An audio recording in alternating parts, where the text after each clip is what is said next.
1400 साल पहले की बात है जब भारत से बौद्ध धर्म जापान पहुंचा। तब से लेकर आज तक भारत और जापान की दोस्ती बस गहरी होती गई। ये कोई आम दोस्ती नहीं, बल्कि ऐसा रिश्ता है जो संस्कृति, इतिहास और अब तो टेक्नोलॉजी और ट्रेंड तक फैल चुका है। और अब पीएम नरेंद्र मोदी अपने रिकॉर्ड 8वें जापान दौरे पर हैं। ये यात्रा सिर्फ एक डिप्लोमेटिक ट्रिप नहीं, बल्कि भारत जापान की दोस्ती को एक नई ऊंचाइयों तक ले जाने की कहानी है। आइए इस यात्रा को 4 बड़े फैक्टर की कहानी से समझते हैं। नमस्कार, मेरा नाम है निशांत मिश्रा और आप देख रहे हैं एनडीटीवी इंडिया।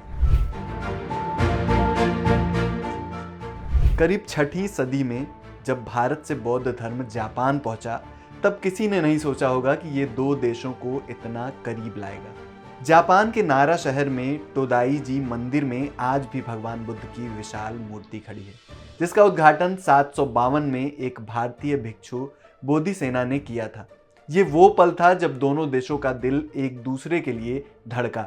आज भी जापानी लोग भारत को सम्मान और प्यार से देखते हैं।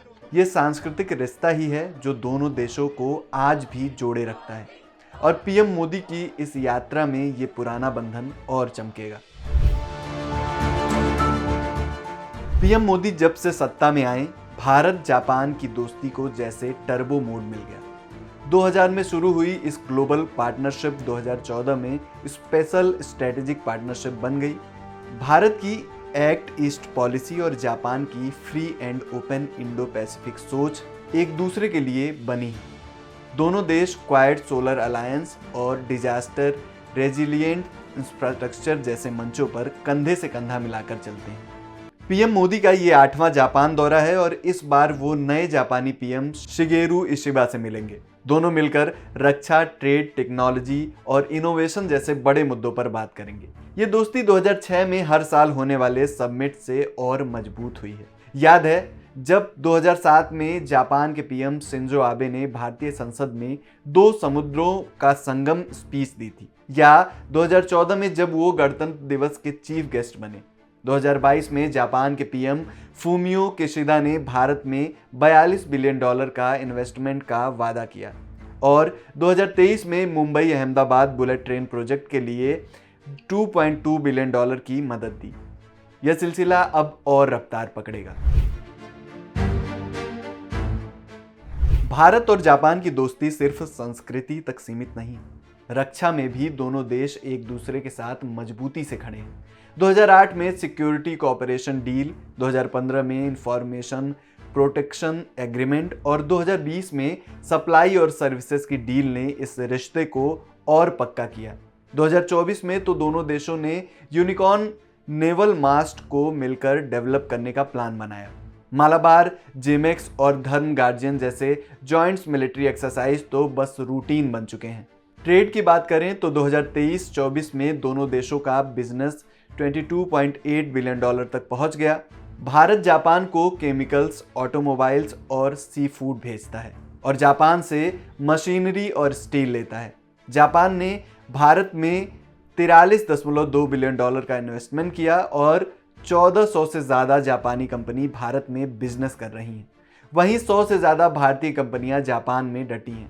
जापान 1958 से भारत का सबसे बड़ा डेवलपमेंट एंड डोनर है, और मुंबई अहमदाबाद बुलेट ट्रेन जैसे मेगा प्रोजेक्ट्स को फंड करता है। डिजिटल कॉर्पोरेशन, क्लीन एनर्जी और स्किल डेवलपमेंट में भी दोनों देश कदम मिलाकर चल रहे हैं। अब आते हैं इस यात्रा के सबसे मजेदार हिस्से पर। पीएम मोदी और इशिबा मिलकर शेंदाई शहर के बुलेट ट्रेन में सफर करेंगे। शेंदाई जो सेमीकंडक्टर इंडस्ट्री का हब है, वहां दोनों लीडर्स भविष्य की बुलेट ट्रेन प्रोजेक्ट्स पर बात करेंगे। मुंबई अहमदाबाद बुलेट ट्रेन तो बस शुरुआत है, अब जापान भारत में और भी ऐसे प्रोजेक्ट्स लाता रहेगा। इसके अलावा दोनों देश 2008 की सिक्योरिटी डील को अपग्रेड करने जा रहे हैं और एक नई इकोनॉमिक सिक्योरिटी इनिशिएटिव शुरू करेंगे, जिसमें semiconductor, critical minerals, AI, telecom और क्लीन एनर्जी पर फोकस होगा। यानी ये दौरा सिर्फ दोस्ती की बातें नहीं, बल्कि भारत को टेक्नोलॉजी और इंफ्रास्ट्रक्चर का पावर हाउस बनाने का रोड मैप है। पीएम मोदी का ये जापान दौरा सिर्फ एक और विदेशी यात्रा नहीं, ये 1400 साल पुरानी दोस्ती को 21वीं सदी की ताकत में बदलने की कहानी है। बौद्ध धर्म से शुरू हुआ ये रिश्ता अब बुलेट ट्रेन, एआई और सिक्योरिटी तक पहुंच गया है।